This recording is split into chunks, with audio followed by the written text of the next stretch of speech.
Good day, brothers and sisters. It is Sunday once again. One of the reasons why we worship the Lord is because the Lord happens to be our refuge. And when I say refuge, He is the one we run to when we are in trouble. He is the one we run to when we are desperate. He is the one we run to when we have problems in our lives. He is the one we run to when we are at our wits' end. And therefore, God indeed is our shelter. He is the one that provides us the safe space in our lives. And not only that, my dear friends, God is not just a shoulder to cry on, but He is our deliverer. And one of the passages in Scripture that I truly love is found in the book of Psalms, where it says, "Many are the afflictions, but the Lord delivers them out of them all." And one of my great inspirations would be David. David was a man of war.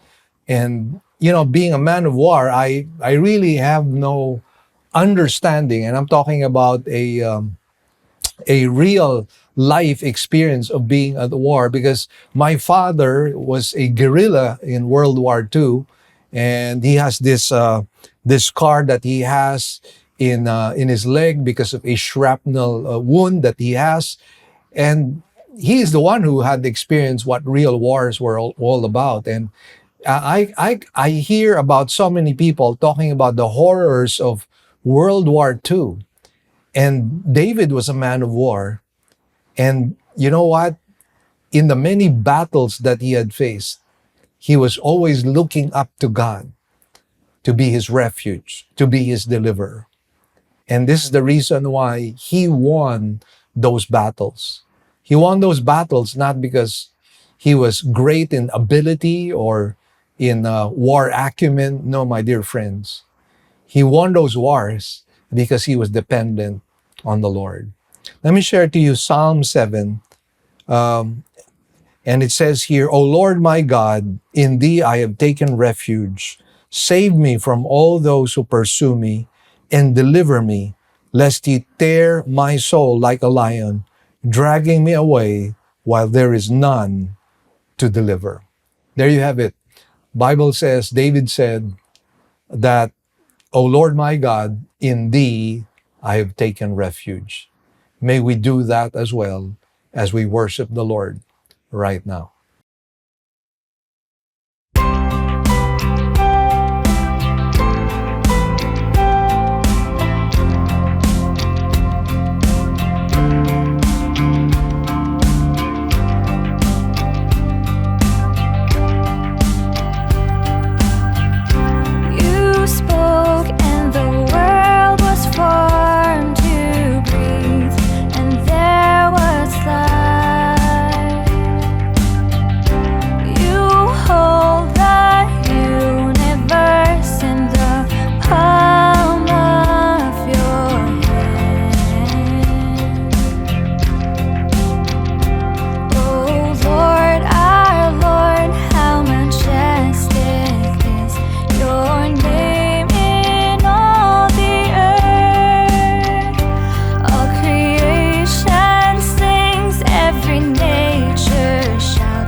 creation sings, every nature shouts of your wondrous works, O Lord.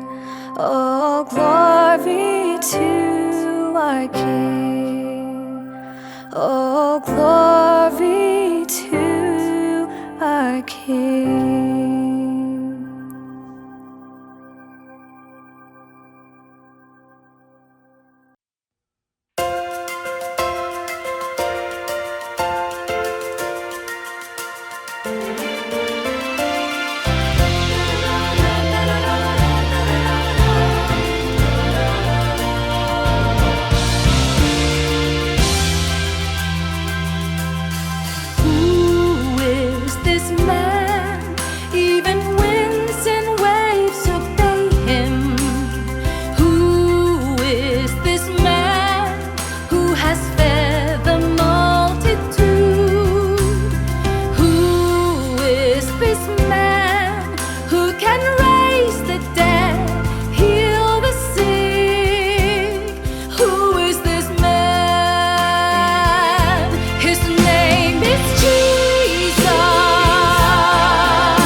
by one offering, you've perfected us for all time. Bore our sins on the cross, tasted death for everyone. How costly is your love for us, for you chose to die for us. How marvelous, how awesome is your amazing love for us.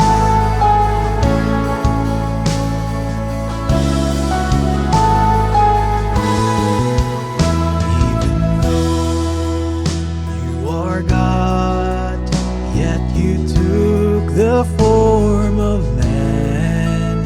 Willingly you obeyed, even to the point of death. How costly is your love for us, for you chose to die for us.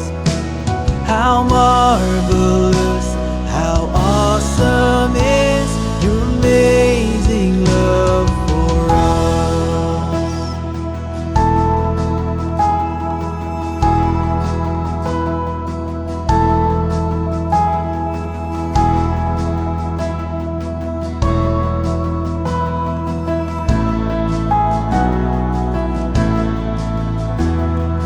Bow before him and adore him, give him glory. We worship a holy God. We exalt you, our Redeemer, to our Savior be glory and majesty, be glory and majesty. How costly is your love for us, for you chose to die for us. How marvelous, how awesome is your amazing love for us. How costly is your love for us, for you chose to die for us. How marvelous, how awesome is your amazing love for us.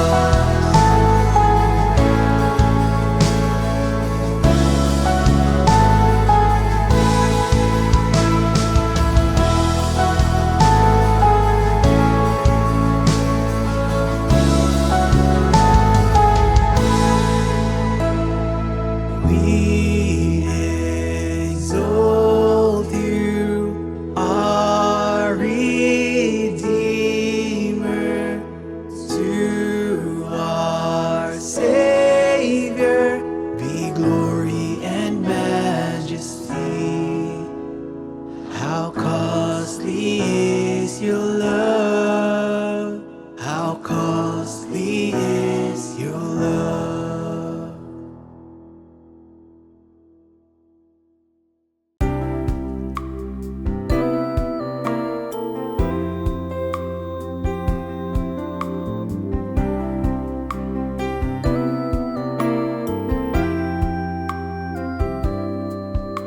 I worship you in spirit and in truth.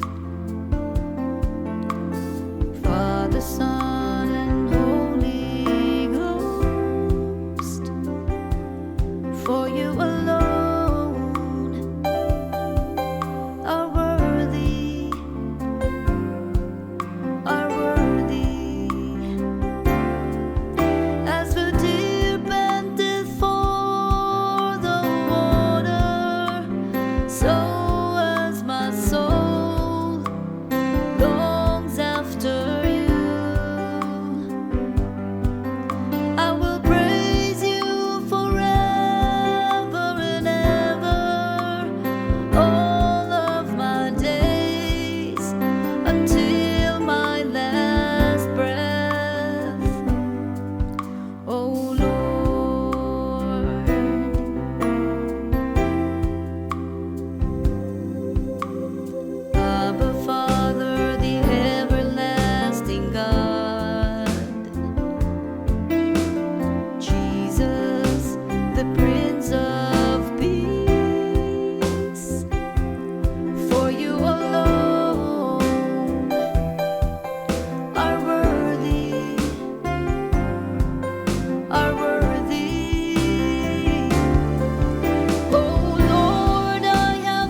my soul longs after you.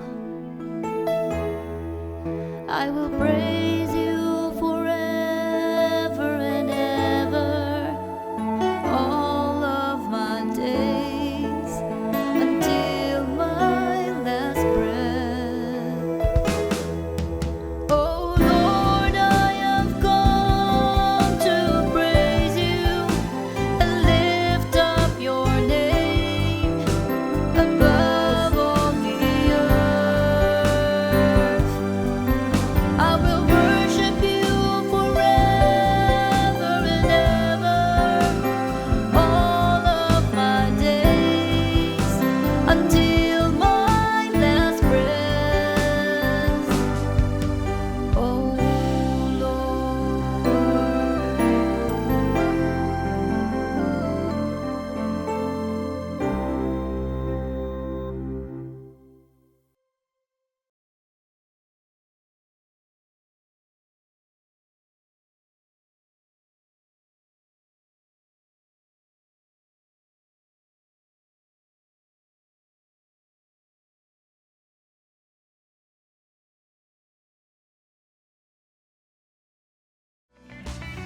Great news, everyone. We already have 3 weekend services. Every Saturday at 9 a.m. for the Cebuano service, and 2 services on Sundays at 9 a.m. and 4 p.m. for the English services.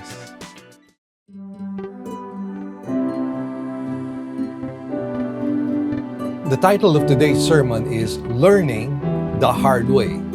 We will take our text from Matthew 26, verses 69 to 75. Let us now read.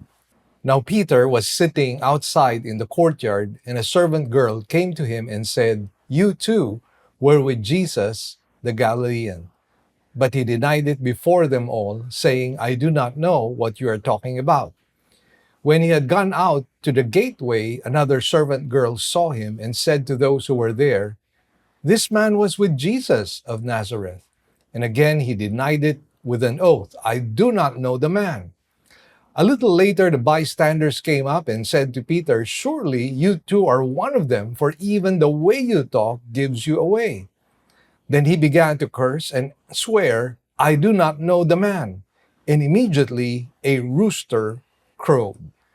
And Peter remembered the word which Jesus had said, "Before a rooster crows, you will deny me 3 times." And he went out and wept bitterly. Let's bow our heads in prayer at this time. Our Heavenly Father, we thank you and bless you, O God, for this blessed Sunday you've given us, that we might study your word. And we pray, O God, for the blessing of your Holy Spirit to be upon our hearts and minds, and even upon myself, that you might use me as an instrument to bring about the glory of your holy name and the extension of your kingdom. Lord, whatever is achieved today, we will give you back the glory, the praises, and thanks. In Jesus' blessed name we pray. Amen and amen.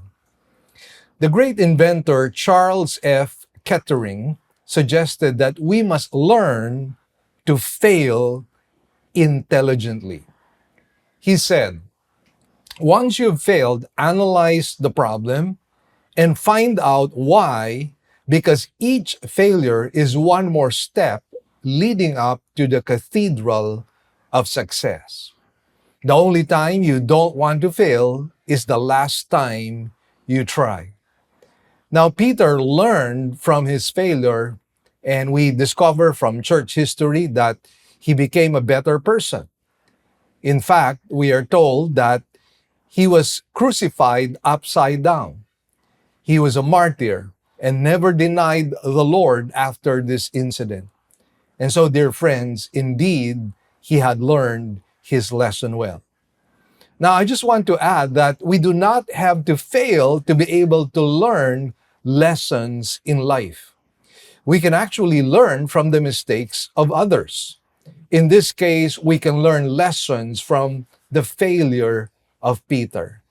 And this is what I would like to recommend, my dear friends, because the Bible is replete with examples of failures of the men of God.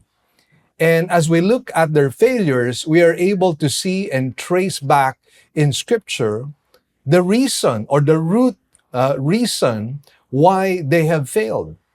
And so basically, when we deal with the symptoms of our own sins, we need to get at the root of the problem. And the wonderful thing about Scripture is that it teaches us, it instructs us how we can learn from the lessons of other people's failures. And we find that in Scripture, many of the men that God had chosen had failed.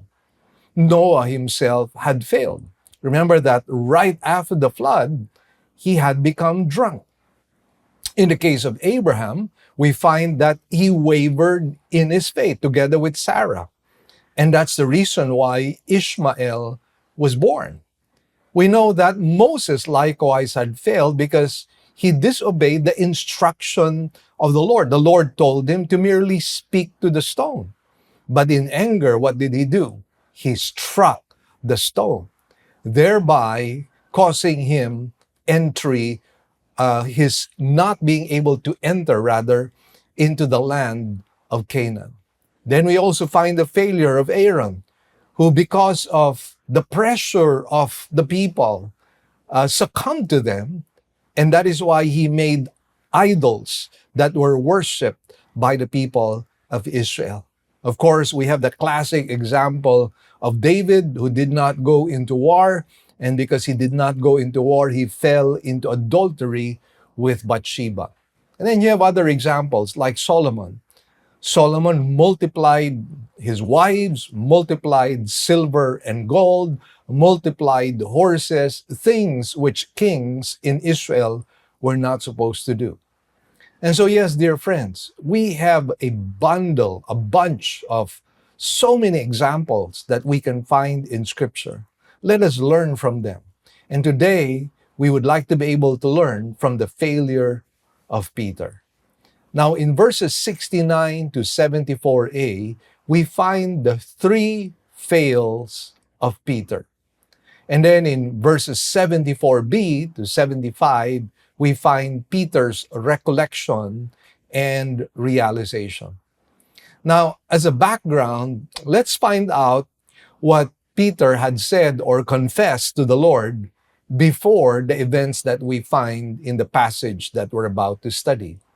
So previously, we are told, it says, "Then Jesus said to them, 'You will all fall away because of me this night.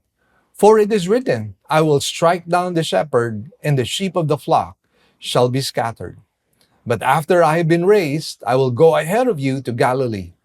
But Peter said to him, 'Even though all may fall away because of you, I will never fall away.' Jesus said to him, 'Truly I say to you that this very night, before a rooster crows, you will deny me 3 times. But Peter said to him, 'Even if I have to die with you, I will not deny you.' All the disciples said the same thing too." So let's now go straight away into our study, and let's have a look at the 3 fails of Peter as we find it in verses 69 to 74a. But first up, let's read verse 69 at this time.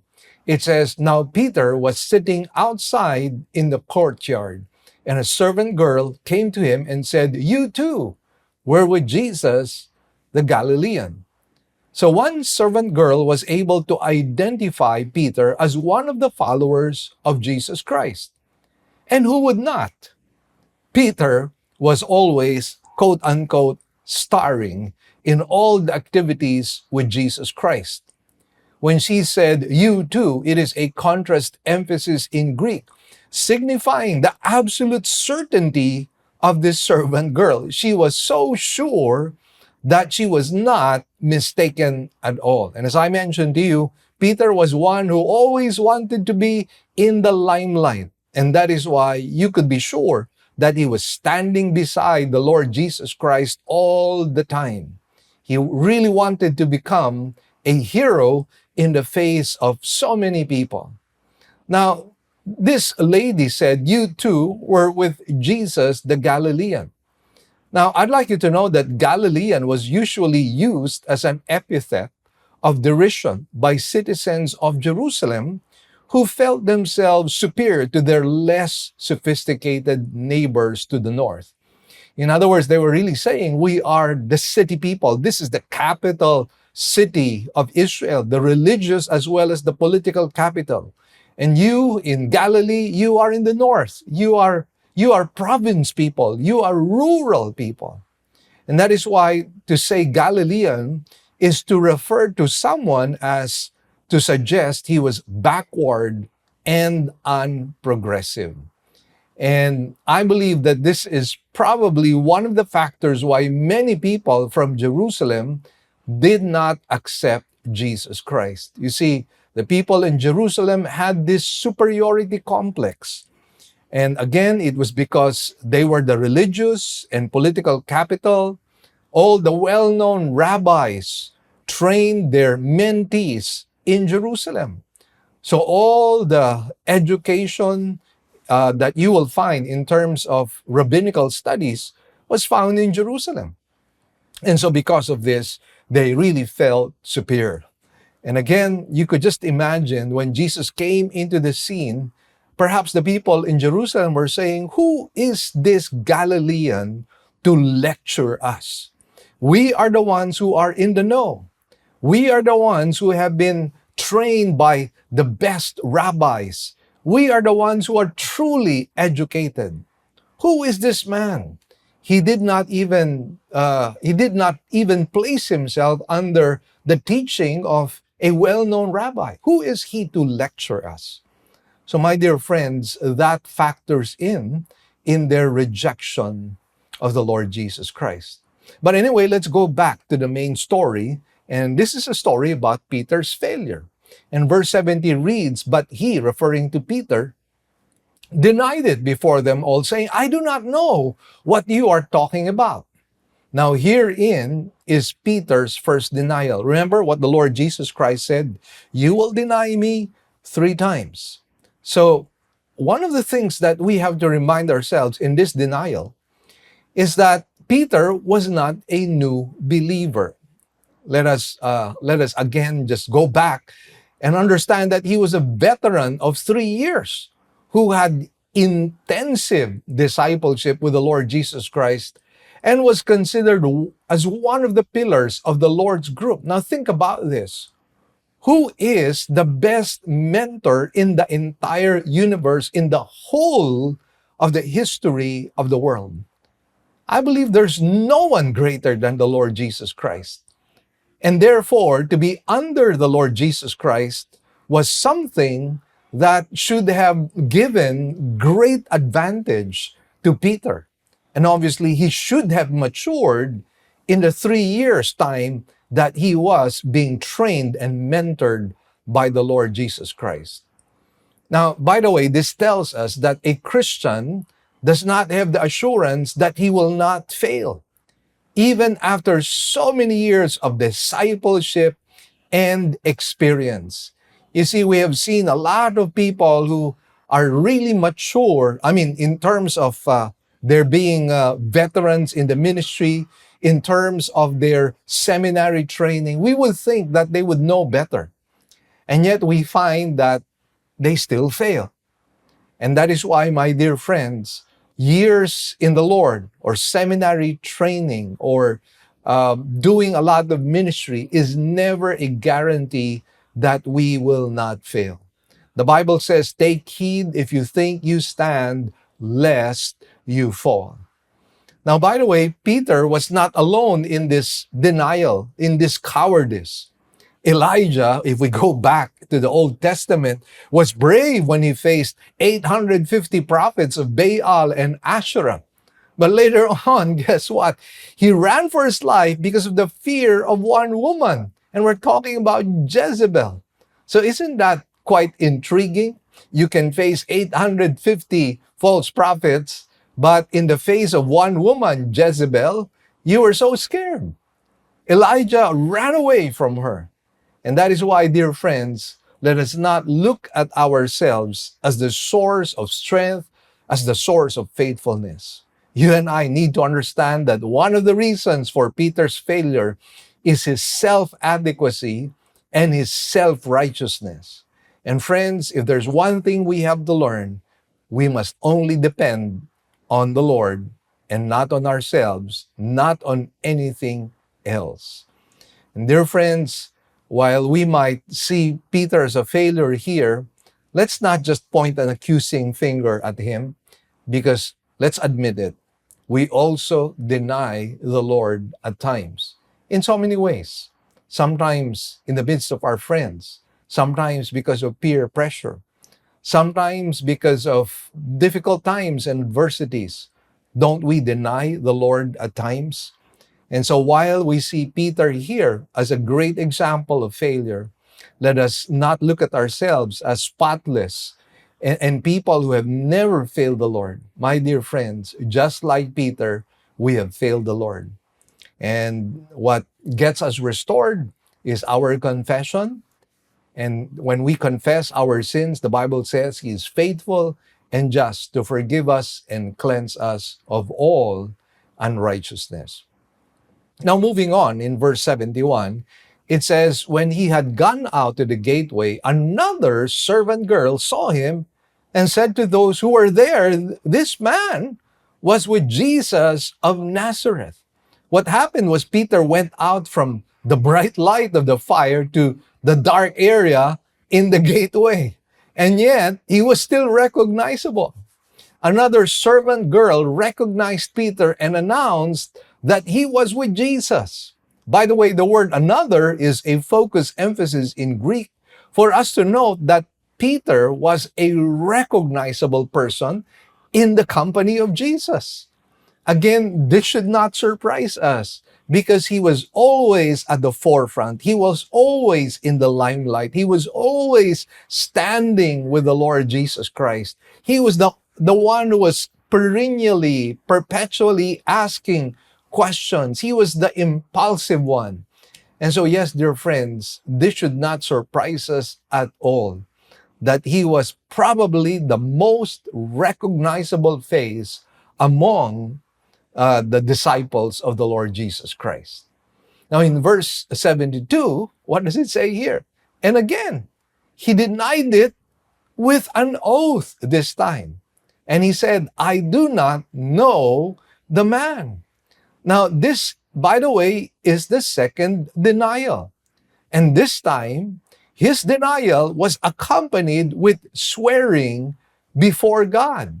And so, in other words, the second denial is far worse than the first denial. Why do I say that? Because a Jewish oath was always assumed to be made in God's presence, whether or not his name was invoked. In effect, you know what Peter was doing? He was calling God as a witness to his lie. How worse can you get? I mean, this is a situation wherein we find Peter on a downward spiral. And it is so sad that right now he was getting used to lying. And not only lying, now he was adding to another sin. He was swearing and he was calling God as a witness to his very own lie. And again, my dear friends, what a powerful lesson this is for us. We cannot allow sin to linger in our lives. We have to nip it in the bud. When we have made a first occasion of sin, let's confess it straight away. Because if we do not confess it, we will linger long in our sin, and you can be sure it will branch out into other sins, such as we see here in the case of Peter. Now in verse 73, it says, a little later, the bystanders came up and said to Peter, surely you too are one of them, for even the way you talk gives you away. So a group of bystanders stated that he was with Jesus. Again, it was because he was recognizable. But not only that, there was one other evidence, because he possessed a Galilean accent. It is similar to a Tagalog speaking in Cebuano. He will be easily recognizable as being Tagalog. Or let's just say a Cebuano speaking in Tagalog. The accent somehow gives us away. I mean, you cannot help it because, when we're growing up, our tongue is trained to speak in certain ways. And because it's trained to speak in certain ways, it will definitely recoil back to certain pronunciations. And that is why Peter here, being a Galilean, could try and pretend to be a city boy, to be someone from Jerusalem. But then again, his accent definitely gave him away. And so there was one other evidence that he was with the Lord Jesus Christ. Now watch the downward spiral even further in verse 74. It says, "Then he began to curse and swear, 'I do not know the man.'" Now, this is the third denial, a fulfillment of what the Lord Jesus Christ had said. In the omniscience of the Lord Jesus, he knew where Peter's confession was going to lead. He knew that that confession was not going to be true, that he would eventually deny the Lord, and that he would not just deny the Lord, he would deny the Lord 3 times. And this was a fulfillment of Jesus' prediction. And you know what? This time, Peter thus even something worse than the first 2 denials. Why? Because this time, he also curses.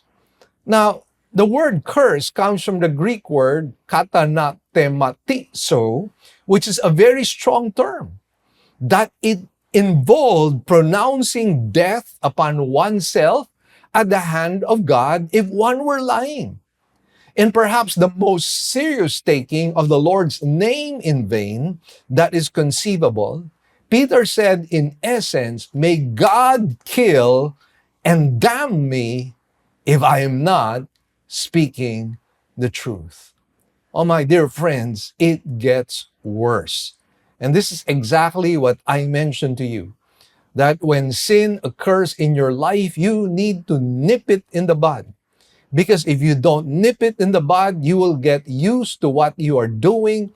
Your conscience will be seared. It will become numb. And so what will happen is you will no longer be convicted. You will no longer feel guilty. It will feel so normal to you. And when that happens, my dear friends, it is just so easy to branch out into more and more and more sins. This is really the lesson found in Romans chapter 1. That downward spiral, and that downward spiral that you find in Romans chapter 1 has to do with not being able to worship God. And not only not being able to worship God, but exchanging the glory of God into the worship of images made of stone and wood. And guess what's going to happen? A downward spiral of perversion, immorality, homosexuality, lesbianism. Name it. It's going to be a downward spiral. Now, listen well. When Peter used the word curse and swear, in the Greek, they are both in the present tense, meaning that he just kept on repeating these things. In other words, he cursed and he swore and he said, "I do not know the man," and then he does it again and again and again and again. Oh, my dear friends, his conscience had now become numb to his lying. And you need to know what the word hypocrite in Greek means. It means a play actor, someone who pretends but is not. And you and I know that many times in our lives, we could also be hypocrites. We could be pretending to be spiritual, pretending to be mature, pretending to speaking the truth. But you know what? If we really go down deep into the bottom of our hearts, the inner recesses of our hearts, we would probably discover that we're merely pretending. Oh, what a sad story this has become for Peter. But of course, you and I know one thing. God is a restorer. God is a healer. And so, my dear friends, if you have fallen into the same trap as Peter, we're given hope in Scripture. Our hope is in Jesus. And that is why all we need to do is return to Jesus. Now, once again, we find in this passage the downward spiral effect of sin. Each sin committed opens a door to further go down the drain. We cannot take the attitude of this kind of a mental framework. Never mind if I sin, I can always repent. And this is really the attitude of a lot of people who are dwelling in their sin, those who have favorite sins, and they're hiding it behind a closet. They would say, I still have time. I can still repent. I don't need to repent today. And so they dirty themselves up, they make themselves filthy and perverse because they're thinking, well, I can do this tomorrow. Oh, my dear friends, do you know that if you do that, if you have that kind of mental framework, your heart becomes hardened and hardened and hardened. That's exactly what happened to Pharaoh. And eventually, when Pharaoh was so stubborn, what was the consequence of that? Well, the consequence of that is that God was now the one who actively hardened his heart. Don't go to the point, my dear friends, wherein you are beyond repentance. Because when you are beyond repentance, God himself, in judgment, will harden your own heart.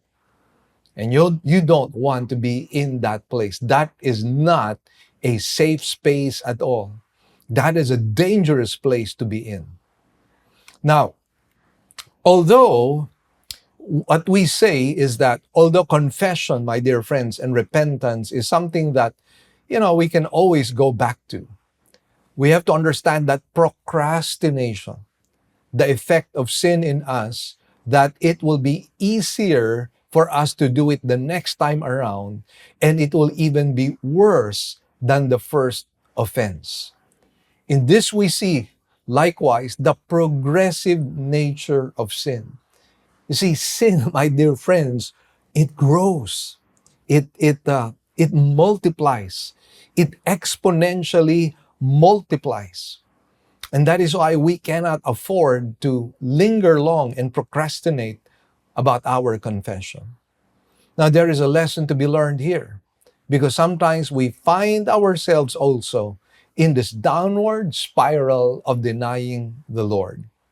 Believers who deny Christ often begin doing so subtly by pretending not to know Him. When opportunities, for example, to discuss religious issues come up, they walk away or pretend they don't know the answers. With only a little more pressure, they can be induced to deny flatly their relationship with Christ. If you find yourself subtly diverting conversation so you don't have to talk about Christ, watch out. You may be on the road to disowning the Lord Jesus Christ.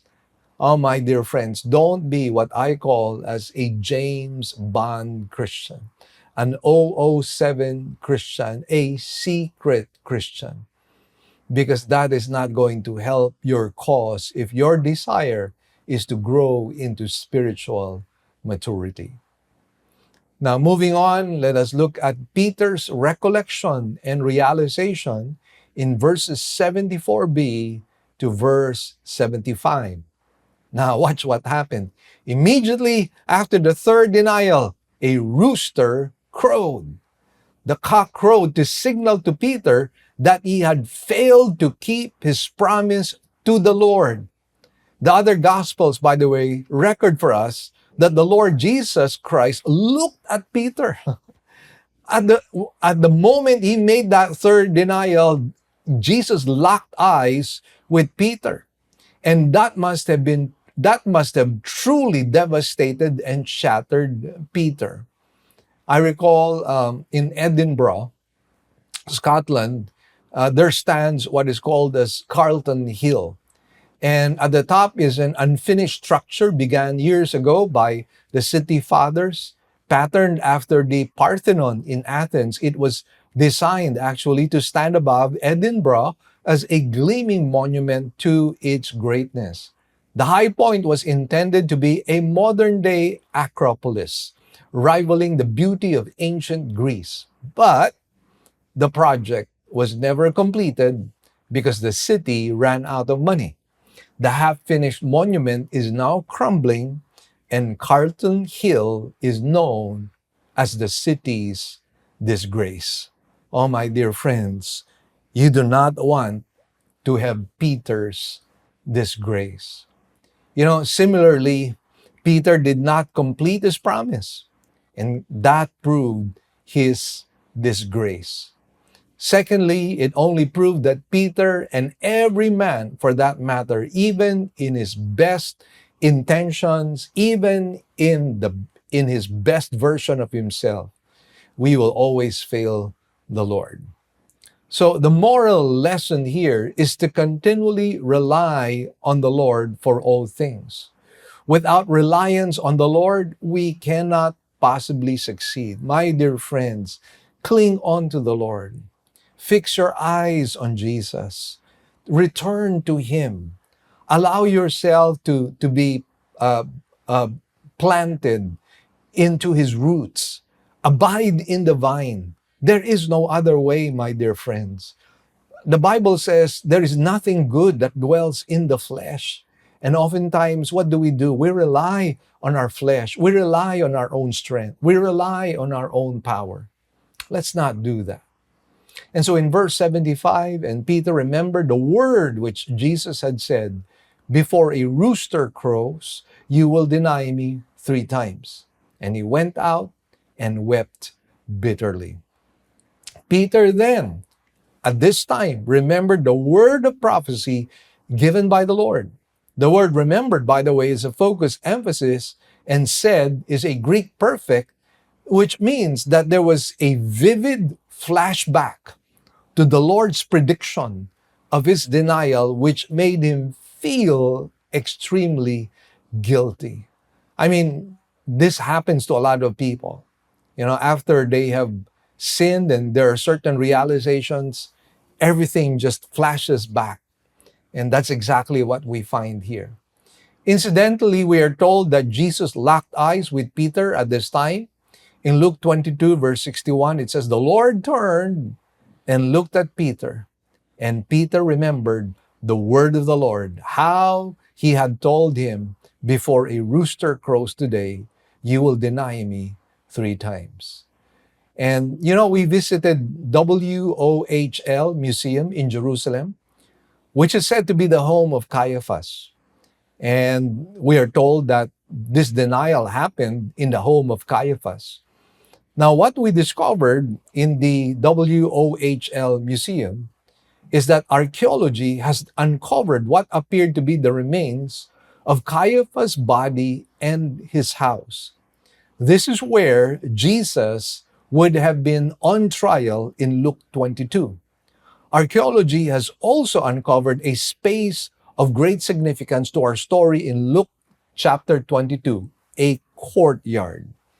Now, outside this mansion, listen well, is a large courtyard with one particular location where it would have been possible to look into the house.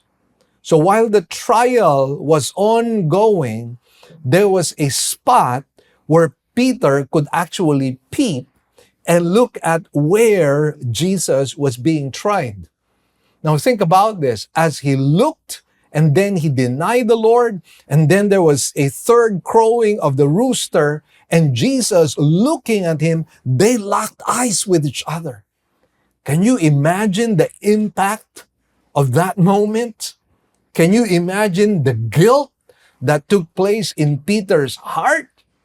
Oh, how does it look like? I mean, how does it pan out when the Lord himself looks at you after you have just sinned against the Lord? My dear friends, this spot was where Peter must have been standing and where Jesus looked at Peter.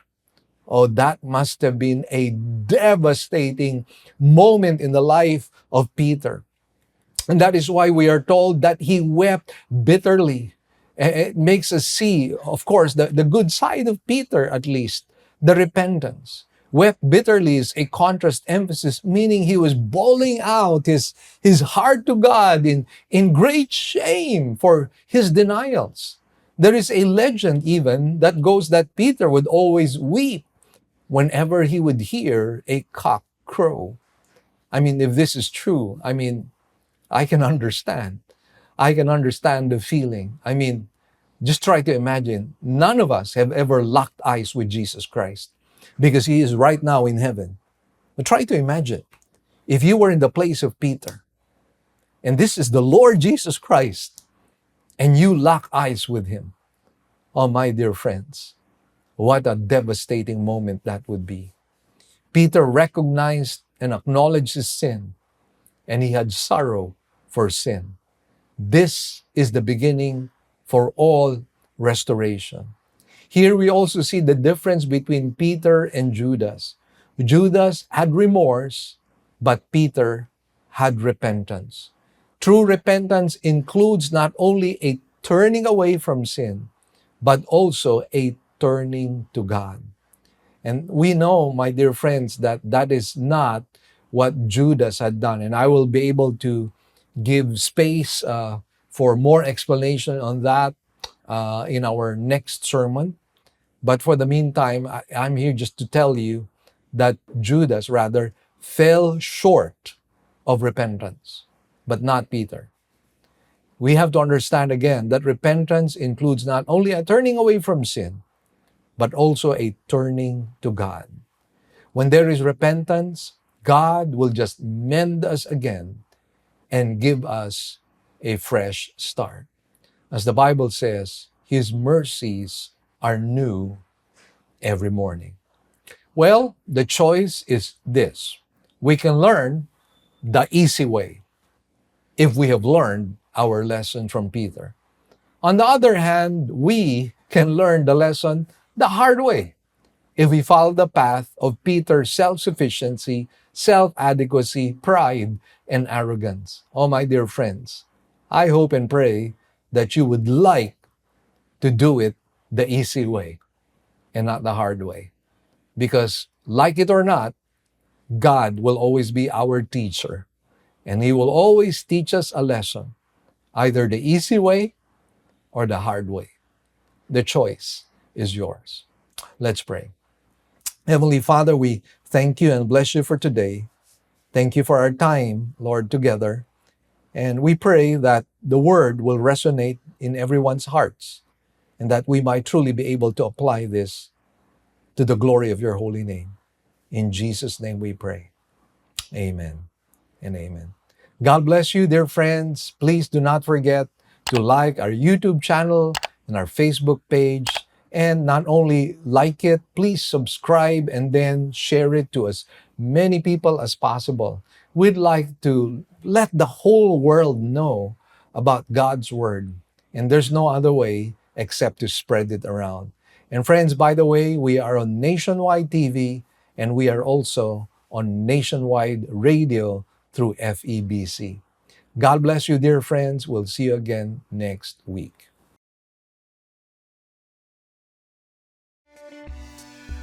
Good news, brothers and sisters!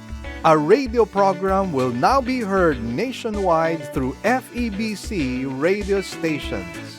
As an added bonus, all Living Word original songs will likewise be aired as well. So, if you would like to listen to our radio program, we're coming out in the following stations.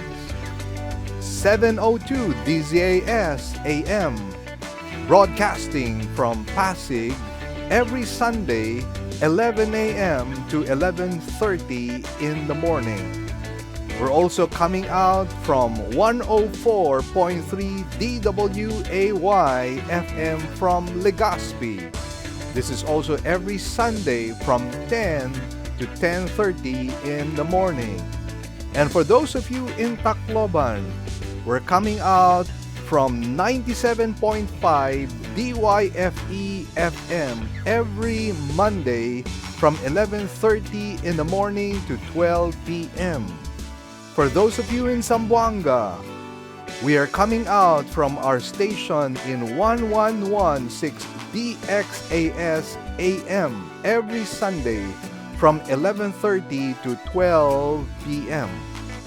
Also, for those of you in Davao, we're coming out from 1197 DXFE AM every Sunday from 2 o'clock in the afternoon to 2:30 p.m. For those of you in Coronadal, we're also coming out from station 1062 DXKI AM every Saturday from 8 to 8:30 p.m. And for those of you in Cagayan de Oro, we're coming out from 103.3 DXJL FM every Sunday from 8 to 8:30 p.m. And for those of you from Metro Cebu, we're coming out from 98.7 DYFR FM every Saturday and Sunday from 8 to 9 p.m. Please tell your friends about this and tune in to our radio program. Let us pray that God might use this radio program to become a blessing to as many people as possible. God bless you all. Great news, everyone. We already have 3 weekend services. Every Saturday at 9 a.m. for the Cebuano service and 2 services on Sundays at 9 a.m. and 4 p.m. for the English services. We'd also like to thank our partners, our members who have been consistently giving to partner with us in the work of the Lord. We'd like to share our giving channels to those who would like to partner with us in the work of the Lord. You can deposit your love offerings to the following banks. Banco de Oro. Account name is LWCCCII. The account number is 001-000060800. We also have a BPI account. Account name is Living Word Christian Ministries, Cebu Incorporated. Account number is 1021023481. Finally, we have RCBC. Account name is LWCCCII. Account number is 14520052886. To give via GCash, just follow these simple steps. From your GCash app, click Bank Transfer. In Bank Transfer, click the BDO icon under Select Partner Banks. Enter the amount, enter the name LWCCCII and account number 001-000060800 and send the receipt to office@livingword.ph. Then click Send Money. You may also send your love offerings and donations online through our website. Go to www.livingword.ph and click Give, and then a dialog box comes out of it. Kindly click on your giving preferences. Thank you, and God bless.